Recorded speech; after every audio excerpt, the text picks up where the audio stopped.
Shalom, bertemu kembali dalam program Minutes of Change menuju perubahan menjadi pribadi yang berkenan kepada Bapa dan layak menjadi mempelai Kristus di akhir zaman. Tema yang saya bawakan hari ini, mujizat yang dibungkus masalah. Saya mau berkata, tanamkan di hati bahwa Tuhan itu baik dalam setiap langkah hidup kita. Firman Tuhan dalam Mazmur 34 ayat 20 berkata, kemalangan orang benar banyak tetapi Tuhan melepaskan dari semuanya itu. Satu kali di dalam perjalanan hidup saya dalam mengiringi Tuhan. Di tahun 2011 saat itu saya bekerja di dua tempat. Pagi saya mengajar di daerah Pegangsaan, daerah Kelapa Gading mengajar TK. Siangnya saya pulang, saya mengajar anak autis di daerah Perumahan Sunter saat itu. Di tengah-tengah saya bekerja, tiba-tiba di dalam doa saya, Roh Kudus berbicara kepada saya untuk saya berhenti bekerja. Secara manusia, itu gak mudah bagi saya. Kenapa?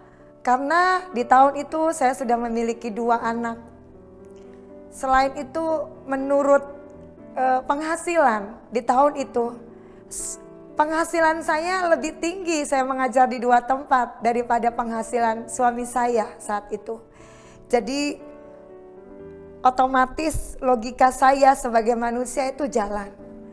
Dan berjalan dengan waktu, saya berharap di dalam doa saya berharap saya itu salah dengar, bahwa apa yang saya dengar itu salah. Dan saya berdoa terus untuk Tuhan kembali berbicara kepada saya untuk menjawab doa saya. Saya ngomong sama Tuhan, saya ngomong apa adanya. Tuhan gak salah Tuhan, apakah saya ini gak salah dengar Tuhan seperti itu. Dan berjalan dari waktu saya tetap bekerja saat itu. Tapi ada satu ketika di mana saya akhirnya memutuskan untuk berhenti bekerja. Jujur saat itu tetap ada rasa takut, deg-degan. Saya berjalan dengan waktu menguji apakah ini benar dari Tuhan. Tapi saya mengambil langkah untuk berserah di hadapan Tuhan. Karena firman Tuhan jelas dalam Yeremia 29 ayat 11 berkata, sebab aku ini mengetahui rancangan-rancangan apa yang ada padaku mengenai kamu. Demikianlah firman Tuhan, yaitu rancangan damai sejahtera dan bukan rancangan kecelakaan, untuk memberikan kepadamu hari depan yang penuh pengharapan. Apa yang terjadi?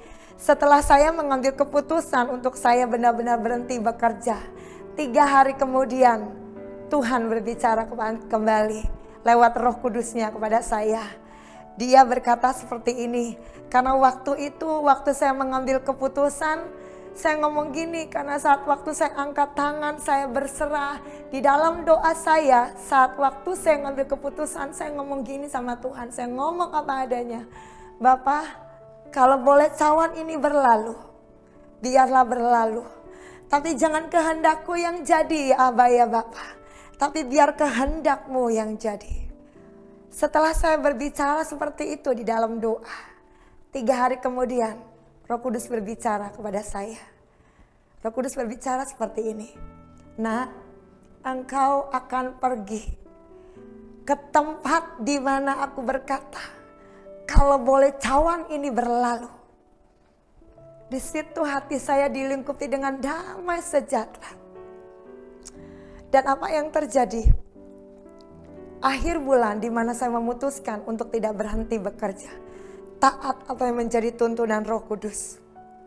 Tiba-tiba ada seorang kawan saya lama yang saya punya nomor teleponnya, tapi kita sudah lama tidak kontak. Hanya sekedar saja seperti itu. Di akhir bulan saya berhenti bekerja. Pas di awal bulan, seorang kawan saya ini minta nomor rekening kepada saya.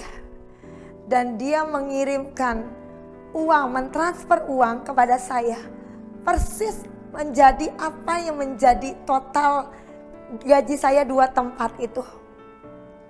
Di situ saya melihat Tuhan yang saya sembah itu rancangannya adalah rancangan damai sejahtera. Bahwa Yeremia 29 ayat 11 itu iya dan amin. Dan saya Tuhan izinkan itu tidak bekerja di rumah itu selama 6 bulan. Saya menikmati sebagai ibu rumah tangga. Dan dalam perjalanan 6 bulan itu, selama saya tidak bekerja, setiap bulan Tuhan pakai kawan saya ini untuk mentransfer seolah-olah itu gaji saya. Dan yang amazingnya buat saya, setiap awal bulan dia transfer, dia selalu ngomong seperti ini sama saya. Fer, uangnya udah gua transfer ya. Jadi dari kalimat ini seolah-olah ada yang menyuruh kawan saya untuk mentransfer duit setiap bulan kepada saya. Saya melihat Tuhan yang kita sembah itu benar-benar Tuhan yang ajaib. Tuhan yang menyediakan waktu kita berserah, waktu kita percaya akan jalan-jalannya. Di dalamnya rancangan Tuhan ada rancangan damai sejahtera. Jadi waktu saya berhenti, saya taat, saya menghiduptinya apa yang menjadi firman Tuhan, perintah Tuhan akan hidup saya mengambil keputusan sesuai apa yang menjadi perintah Tuhan. Dan Tuhan memperlihatkan jelas kepada saya, walaupun saya dalam keadaan tidak bekerja, sorga memberikan gaji kepada saya selama 6 bulan, selama saya tidak bekerja saat itu. Dan bukan hanya sampai di situ saja, di tengah-tengah 6 bulan saya tidak bekerja. Di situ kawan saya nawarin saya ngomong seperti ini, Fer, gua udah 7 orang nih mau ke Yerusalem, kalau lu mau 8 orang, mau ikut gak? Saya bilang mau banget. Saya diberkati lewat kawan saya ini, saya berangkat ke tanah perjanjian. Padahal saat itu saya sedang pengangguran, saya tidak bekerja saat itu. Saya melihat bahwa waktu kita percaya akan janji Tuhan, waktu kita berserah akan janji kebenaran firman Tuhan, menyerahkan hidup kita sepenuhnya di hadapan Tuhan. Percayalah, Tuhan gak pernah ingkar janji. Tuhan itu rancangannya adalah rancangan damai sejahtera, bukan rancangan kecelakaan. Bahkan waktu selama saya perjalanan di Yerusalem saat itu, di hari terakhir saya ada di negara itu, di Israel, Tuhan memberikan kepada saya bahwa saya akan memegang sekolah TK kembali hingga hari ini. Tuhan memberkati saya lewat apa yang Tuhan kerjakan. Saya melihat bahwa Allah itu tidak pernah terselami jalan-jalannya. Tapi yang pasti, siapapun kita hari ini yang mendengarkan kebenaran firman Tuhan hari ini, mungkin engkau menghadapi satu masalah. Saya mau berkata, kadang sering sekali Tuhan itu membungkus yang nama mujizat lewat masalah. Karena harus ada masalah dulu supaya kita bisa melihat mujizat. Mungkin saudara lagi ada dalam pergumulan, ada dalam tekanan. Percayalah, tanamkan di hati bahwa Allah yang kita sembah itu Allah yang hidup, Bapa yang baik, Allah yang tidak pernah meninggalkan kita, dan Allah yang rancangannya adalah rancangan damai sejahtera. Tuhan berkati.